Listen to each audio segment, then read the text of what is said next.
નમસ્કાર, હું છું પ્રિયા અને તમે જોઈ રહ્યા છો જનતા કી જાણકારી ન્યૂઝ।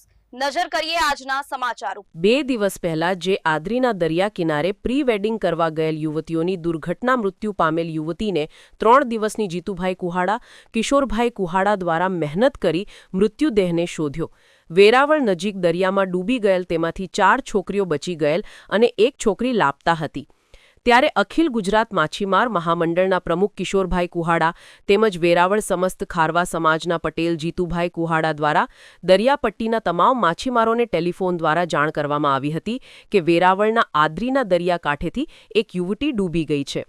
તેમની આજે 48 કલાક બાદ ડેડ બોડી માંગરોળના દરિયા કિનારેથી મળેલ તેની ડેડ બોડી માંગરોળના માછીમાર સમાજ દ્વારા તેમને હોસ્પિટલમાં લઈ જવામાં આવી હતી અને આ દુર્ઘટનામાં સતત 2 દિવસ અખિલ ગુજરાત માછીમાર મહામંડળના પ્રમુખ કિશોરભાઈ કુહાડા તેમજ વેરાવળ સમસ્ત ખારવા સમાજના પટેલ જીતુભાઈ કુહાડા, ઉપ પટેલ ગોપાલભાઈ ફુફંડી, વેરાવળ હોડી એસોસિએશનના પ્રમુખ હીરાભાઈ વધાવી તથા તેમની માછીમાર સમાજની ટીમ દ્વારા સખત 2 દિવસ સુધી હોડી લઈ અને દરિયાકાંઠે ડેડ બોડીની શોધવા માટે પૂરેપૂરી મહેનત કરવામાં આવી હતી। તેમાં મરીન પોલીસ, ફોર્સ ગાર્ડ, મામલતદાર સાહેબ, ફિશરીઝ ખાતાના અધિકારીઓ તથા તમામ પોલીસ અધિકારીઓ દ્વારા પણ આ યુવતીની શોધ માટે પૂરેપૂરી મહેનત કરવામાં આવી હતી।